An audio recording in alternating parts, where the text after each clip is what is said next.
Concrete జంగల్‌గా మారినటువంటి భాగ్యనగరంలో ఎక్కడైనా ఆడుకోవాలంటే కనీస ప్లేస్ కరువవడంతో ప్రభుత్వం దీనిపైన ప్రత్యేక దృష్టి పెట్టింది.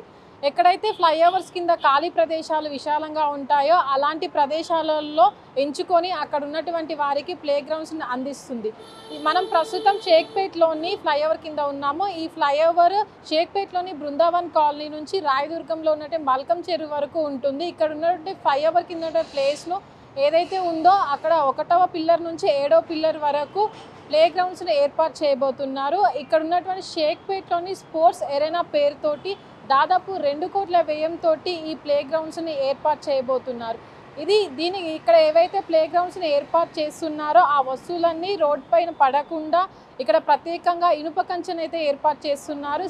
దాదాపు ఇది 6 నెలల్లో పూర్తి అవుతుందని అయితే తెలుస్తుంది. దీనికి సంబంధించి ఏవైతే సీసీ కెమెరాలు ప్రత్యేకంగా ఏర్పాటు చేయడం జరిగింది. కెమెరామ్యాన్ వినోద్తో Nagavani, big TV, Hyderabad. For more videos like this, subscribe Big TV channel.